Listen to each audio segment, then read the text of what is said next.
¿Hasta dónde puede llegar una voz cuando atraviesa siglos de silencio y miedo? Imagina una mañana cargada de humedad en la plaza central de Puerto Príncipe. El aire, denso y electrificado, parecía contener las historias no contadas de generaciones enteras. De repente, un solo grito corta la neblina. Ustedes rompieron las cadenas antes que nosotros. No fue solo un discurso, fue un temblor. Ibrahim Traoré no ofreció diplomacia, sino verdad afilada como lanza. Mientras su eco aún flotaba en el aire, un cable secreto ya agitaba embajadas temerosas. ¿Se avecina una alianza entre Haití y África? Los poderosos, inquietos. Los pueblos, envueltos en una esperanza prohibida. Porque en ese instante, el sueño panafricano dejó de ser un mito lejano y se volvió latido, se volvió llama colectiva. La revolución haitiana regresó, no como historia vieja, sino como profecía viva. El rugido en la plaza revivió siglos de resistencia, el deseo feroz de romper hoy las cadenas invisibles de deuda y sumisión. Cada palabra de Traoré fue chispa encendida en la pólvora del orgullo negado durante generaciones. Ahora el destino de más de 2 naciones cuelga de un hilo. Si ignoramos este renacimiento, el ciclo de opresión y olvido nos hundirá otra vez, robándonos la oportunidad de forjar un futuro propio. La libertad económica, el dominio sobre nuestros recursos, la unidad más allá de fronteras. Todo depende de una memoria valiente y viva.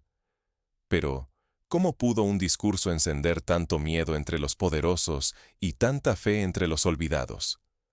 La respuesta está en el peso de la historia y en esas cadenas invisibles que aún nos atan.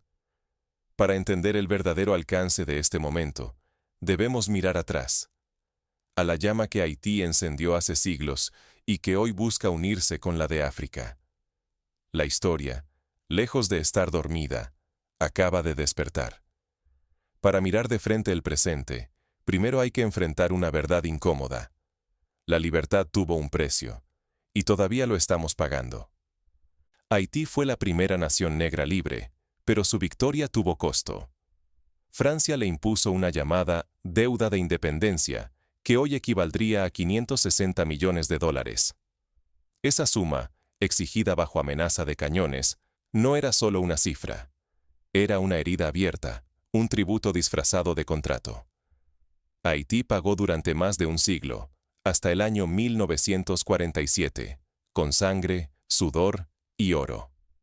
Generaciones enteras vieron sus sueños y recursos evaporarse para saldar una libertad vendida como privilegio, nunca reconocida como derecho. Para comprender la magnitud de ese sacrificio, basta imaginar a un país joven, liberado de la esclavitud, obligado a enviar la mayor parte de su riqueza a la potencia que lo había oprimido.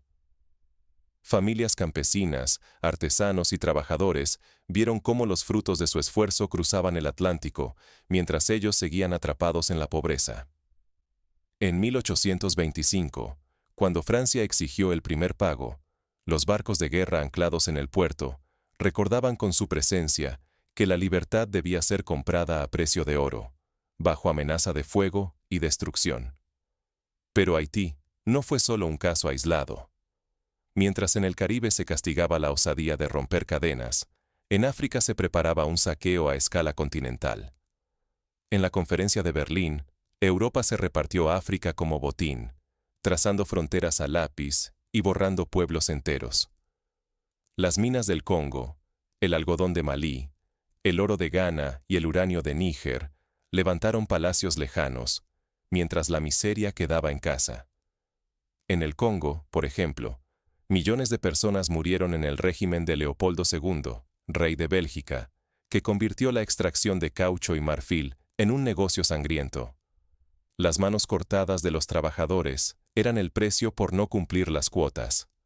En Ghana, la fiebre del oro alimentó la riqueza europea, mientras las comunidades locales veían desaparecer sus ríos y sus tierras.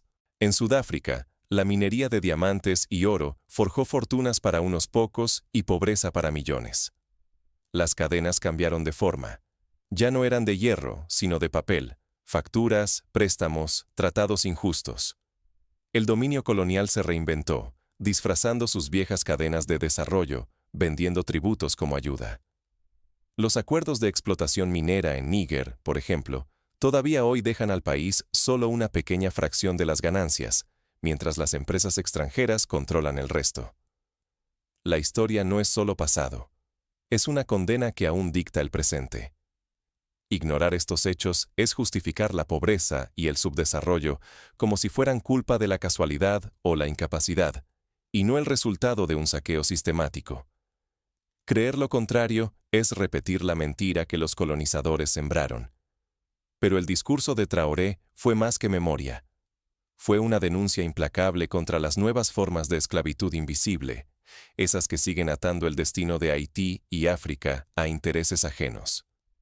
La memoria, convertida en acción, desafía las cadenas modernas y siembra otra vez la semilla de la emancipación.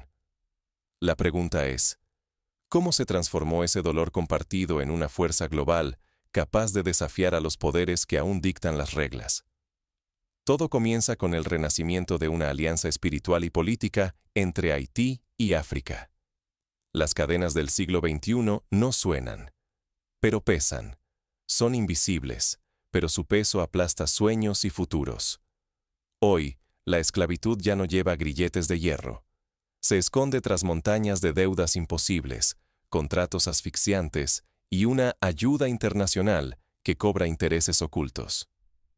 Los acuerdos firmados bajo promesas doradas atan presupuestos y anhelos con hilos que nadie ve, pero todos sienten. Los antiguos amos han cambiado de rostro. Ahora son instituciones globales y consultores extranjeros. Ya no marcan la piel con latigazos, sino los presupuestos nacionales, las prioridades económicas y la dependencia tecnológica. El Fondo Monetario Internacional, el Banco Mundial y corporaciones transnacionales dictan el destino de naciones enteras desde oficinas lejanas. Veamos un ejemplo concreto. En los años 90, el Fondo Monetario Internacional impuso a varios países africanos programas de ajuste estructural. Estos planes obligaron a recortar el gasto social y privatizar empresas públicas. En Costa de Marfil, el precio fue el cierre de hospitales y escuelas, lo que afectó a millones de personas. En Zambia, la privatización de la industria del cobre no trajo prosperidad, sino desempleo y fuga de capitales. La democracia y la cooperación llegan envueltas como regalos, pero traen precios que no se mencionan. Cada préstamo, cada paquete de ayuda, exige privatizaciones, venta de recursos y renuncias silenciosas al poder real. Los pueblos pagan, no solo con dinero, sino con su soberanía y su voz. Los conflictos internos y los golpes de Estado en África no son simples accidentes. Son tácticas calculadas, fomentadas y aprovechadas por intereses externos para dividir, distraer y someter. Mantener a África fragmentada es esencial para seguir saqueando sus riquezas y controlar a quienes se atreven a resistir. La manipulación va más allá de la economía y la política. También invade la educación y la cultura. Los libros de historia ocultan las gestas de los héroes negros. Los modelos educativos impuestos silencian la memoria colectiva. Así se perpetúa la dependencia. Generaciones crecen ajenas a la fuerza y dignidad de sus antepasados, mientras la cultura impuesta desgasta el orgullo propio. En Sudán, por ejemplo, los conflictos internos han sido alimentados por la ambición extranjera de controlar el petróleo. En Ruanda, las divisiones étnicas, exacerbadas por la colonización belga, desembocaron en uno de los genocidios más atroces del siglo XX. Cada tragedia es aprovechada por quienes buscan mantener el continente débil y dividido. Aceptar estas cadenas invisibles es renunciar al futuro, condenándonos a repetir el ciclo de explotación. El mayor peligro es convertir la opresión en rutina y olvidar que la resistencia es posible. Pero el discurso de Traoré no fue solo denuncia, fue un llamado urgente. Encendió una chispa. La solidaridad y la acción colectiva, alimentadas por la memoria y el orgullo, pueden romper el ciclo. Así, empezó a forjarse un nuevo movimiento capaz de desafiar las reglas impuestas, uniendo el espíritu de África y Haití en una sola voz. Ahora, esa chispa cruza océanos y despierta antiguos lazos. la memoria de la emancipación negra se transforma en un llamado global, resonando desde Bamako hasta Puerto Príncipe. Cuando la memoria despierta, las cadenas tiemblan.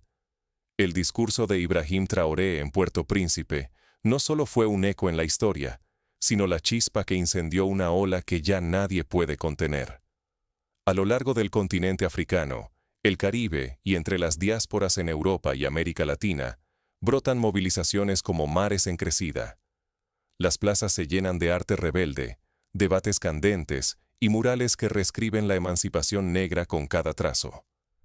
En ciudades como Ouagadougou, Dakar, Kingston y París, jóvenes y mayores marchan juntos, ondeando banderas tejidas con hilos de memoria compartida.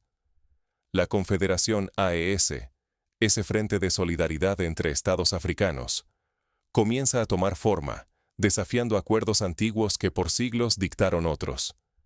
Mientras tanto, movimientos digitales como la Iniciativa de la Antorcha encienden redes sociales, uniendo a millones de voces en sincronía y tiempo real. La exigencia es rotunda: soberanía económica, educación liberadora y control auténtico de los recursos saqueados durante siglos. En las universidades surgen foros sobre historia descolonial y tácticas para recuperar la dignidad perdida. Los libros de texto cambian. Los niños aprenden nombres como Louverture, Sankara y Nani de los Maroons, no como mitos lejanos, sino como arquitectos de la hora. En las calles de Bamako y los barrios de Puerto Príncipe, la vieja narrativa de la dependencia comienza a resquebrajarse. La memoria colectiva, antes silenciada, se convierte en motor de acción y amenaza real para el orden neocolonial. Las potencias occidentales, Estados Unidos, Francia y Reino Unido, observan con ansiedad. Sus cancillerías emiten comunicados, sus medios advierten sobre una inestabilidad que no logran comprender ni frenar. Pero para la multitud que grita África, Haití, bajo el sol ardiente, la dignidad pesa más que cualquier advertencia. Ya nadie pregunta quién concede la libertad, sino quién la toma y la defiende. Se siente en los centros culturales, en los mercados, en los teléfonos que transmiten en directo asambleas populares. La era de los experimentos ajenos parece extinguirse. El riesgo es altísimo. El éxito o fracaso de este despertar decidirá si África y Haití seguirán siendo laboratorios de explotación, o por fin, arquitectos de su destino. Cada consigna, cada canción y cada alianza tejida es un paso hacia una nueva arquitectura de poder global, una que desafía siglos de cadenas visibles e invisibles. Pero justo cuando la esperanza parece invencible, las grietas internas amenazan con dividir el movimiento. ¿Podrán las alianzas sobrevivir a la presión y las viejas heridas? Un futuro libre no es una herencia que se recibe. Es una conquista diaria, forjada con manos firmes y memoria encendida. El fuego revolucionario no es un regalo pasivo, exige disciplina, rechaza la espera y llama a la acción inmediata. Si de verdad queremos romper nuestras cadenas, debemos comenzar dominando nuestro sustento, como hicieron nuestros antepasados en Haití y en África, transformando la tierra y las materias primas en soberanía real. La autosuficiencia no es aislamiento, sino poder. La capacidad de producir lo esencial, controlar recursos y alimentar a nuestras comunidades sin depender de migajas externas. Aprender a mirar la tierra tanto como herencia como taller, y convertir la historia de explotación en una fuente de orgullo, no de resignación. La batalla no es solo por la economía, también se libra en la mente y la cultura. La educación debe dejar de presentar la historia como una sucesión de traumas y derrotas.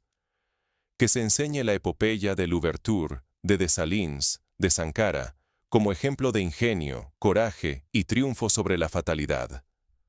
Que la juventud herede algo más que relatos de dolor, que reciba las herramientas para construir victoria. A cada generación le toca encender de nuevo la antorcha. No debemos esperar salvadores externos ni líderes mesiánicos. El coraje colectivo es la única revolución auténtica. Los jóvenes de hoy, en Haití, en Ouagadougou, En la diáspora dispersa, deben asumir que la libertad se conquista, nunca se hereda. La unidad es nuestra gran innovación. La diáspora africana y caribeña, esa red viva de ideas y energías, puede reconstruir todo lo que la colonización fragmentó. Ninguna frontera ni océano puede impedir la cooperación tecnológica, cultural o financiera cuando existe voluntad de organizarse. La revolución también es narrativa. Debemos contar nuestra propia historia, desafiar los estereotipos, apropiarnos de nuestra imagen y nuestros relatos. Cada vez que narramos nuestra historia con dignidad, arrebatamos poder a la opresión y esculpimos una realidad nueva.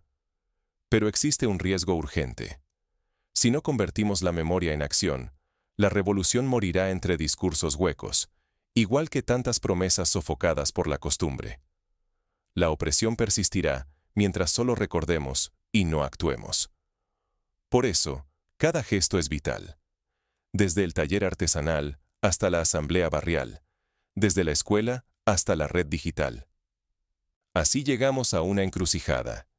Debemos decidir, en colectivo y en lo personal, cómo encenderemos este fuego renovado y qué haremos con la memoria ardiente que nos pertenece.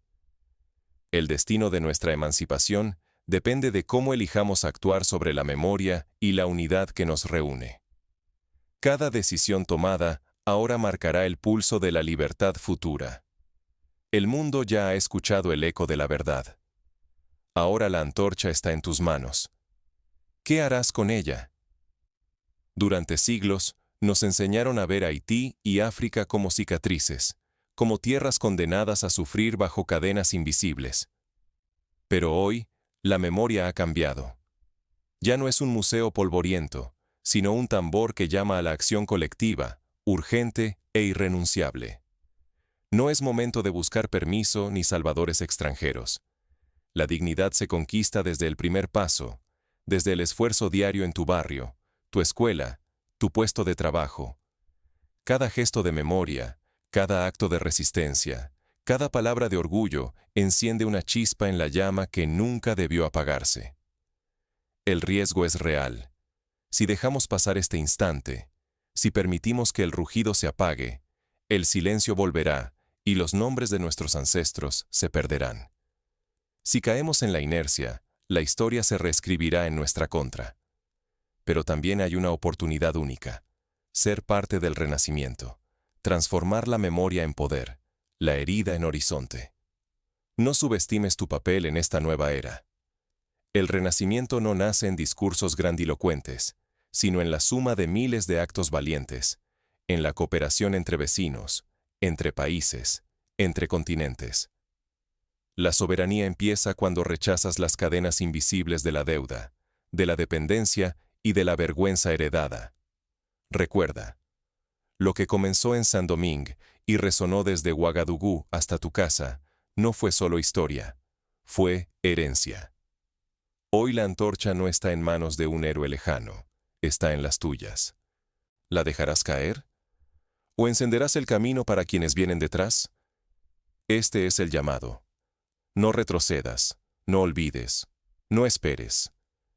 El renacimiento del poder negro empieza donde pisas, en la gente que amas, en el derecho de soñar y construir sin pedir permiso. El mundo ya cambió, aunque algunos se nieguen a verlo. Elige el orgullo, elige la unidad, elige la memoria viva. No permitas que tu historia regrese al sótano del olvido.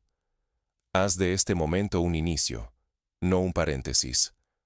Porque cuando la antorcha llega a tus manos, la pregunta no es si tienes poder, sino cómo lo usarás. Pero, ¿cómo hacer que este renacimiento se traduzca en cambios tangibles y duraderos? ¿Cómo asegurarnos de que la memoria no quede atrapada en discursos, sino que se convierta en transformación real?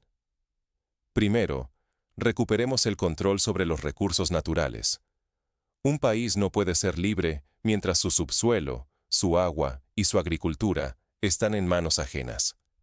Haití y muchas naciones africanas han demostrado que, con políticas valientes, pueden renegociar contratos, nacionalizar sectores estratégicos y exigir una distribución justa de las ganancias.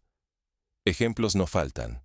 En Bolivia, la nacionalización del gas permitió multiplicar la inversión en salud y educación. En Ghana, la presión social logró aumentar los impuestos a las mineras extranjeras. Segundo, impulsemos una educación que libere y no que someta.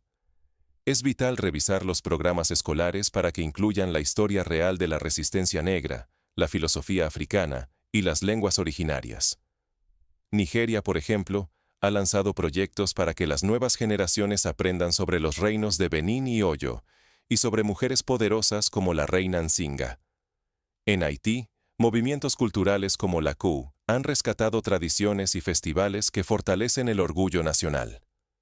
Tercero, construyamos economías solidarias y redes de intercambio entre pueblos y diásporas. El comercio justo, las cooperativas agrícolas y los bancos comunitarios han demostrado ser herramientas poderosas para reducir la dependencia del capital externo. En Senegal, los grupos de mujeres tontines han financiado miles de microempresas sin recurrir a bancos internacionales. En Haití, la economía informal sostiene a millones de familias, a pesar de las crisis recurrentes. Cuarto, fortalezcamos la unión política y diplomática. La Unión Africana y la Comunidad del Caribe pueden ser plataformas para exigir respeto y trato igualitario en la escena global.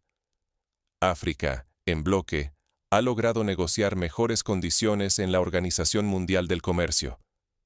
Haití, al aliarse con naciones africanas, puede aumentar su peso en organismos internacionales y defender sus intereses en conjunto. Quinto, recuperemos la narrativa en los medios y el arte. Documentales, películas, literatura y música son armas para contrarrestar siglos de invisibilización. Black Panther, aunque una ficción, inspiró movimientos de autoestima en todo el mundo. En la vida real, músicos como Youssou N'Dour y Emmeline Michel han unido continentes con su mensaje de esperanza y dignidad. Sexto, promovamos la innovación tecnológica y la ciencia propia. África ya ha dado pasos gigantes en tecnología móvil, con aplicaciones como M-Pesa revolucionando la banca en Kenia y Tanzania. Haití, con su juventud creativa, puede liderar proyectos de energía renovable y agricultura sostenible adaptados a su realidad. Séptimo, defendamos la soberanía alimentaria. Es imprescindible producir lo que comemos, proteger las semillas locales y rechazar la imposición de cultivos transgénicos o importaciones que destruyen la agricultura tradicional. En Malí, la campaña Sauvons les semences ha salvado variedades ancestrales de arroz y mijo. Octavo, cuidemos la salud mental colectiva. Tras siglos de traumas y violencia, es urgente sanar las heridas invisibles. Programas de apoyo psicológico, círculos de diálogo y el rescate de rituales espirituales pueden ayudar a reconstruir la autoestima y la confianza comunitaria. Noveno, fortalezcamos los liderazgos comunitarios. No basta con esperar grandes cambios desde arriba. Los consejos de ancianos, las organizaciones de mujeres y los colectivos juveniles han sido motores de transformación en innumerables ocasiones. En Ruanda, tras el genocidio, la justicia Gacaca permitió que los propios pueblos gestionaran la reconciliación. Décimo, practiquemos la solidaridad internacional. La lucha por la emancipación negra no reconoce fronteras. Afrodescendientes en Brasil, Colombia, Cuba y Estados Unidos han inspirado y apoyado revueltas en África y el Caribe. El movimiento Black Lives Matter, aunque surgió en Norteamérica, se ha convertido en bandera global contra el racismo sistémico. Cada uno de estos pasos requiere valentía, organización y una visión clara. Pero la historia demuestra que, cuando los pueblos se unen en torno a un propósito justo, nada es imposible. Recordemos la historia de Haití en 1804. Un ejército de esclavos, contra toda lógica, derrotó a la mayor potencia militar de su tiempo. Recordemos la independencia de Ghana en 1957, que encendió la mecha de la descolonización en toda África. Recordemos la resistencia de los Maroons en Jamaica y Surinam, que construyeron sociedades libres en la selva, desafiando a imperios enteros. No olvidemos tampoco los desafíos.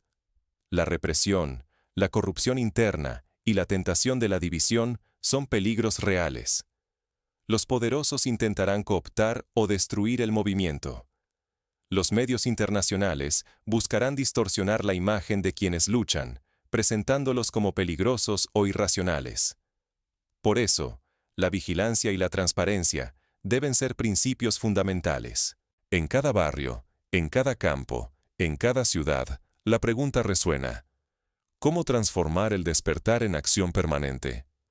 La respuesta está en la perseverancia, la educación continua y la creación de redes de apoyo mutuo. En Benín, los Vodún han mantenido viva la espiritualidad y la identidad africana a pesar de siglos de persecución. En Haití, el Laku es más que una comunidad. Es un modelo de resistencia y solidaridad. La antorcha está en nuestras manos. No la dejemos caer por miedo, cansancio o tentación de la comodidad. Que cada generación agregue su chispa y su ingenio. Que la libertad no sea nunca más una excepción, sino la norma. Así, cuando los niños de mañana pregunten cómo recuperamos nuestra dignidad, podremos mirar atrás y decir: fuimos valientes, fuimos unidos, fuimos creadores de futuro. No dejamos que la historia nos engañara ni que la mentira triunfara. No esperamos a que el mundo cambiara. Lo cambiamos nosotros, con nuestras manos, nuestra memoria y nuestra voluntad indomable.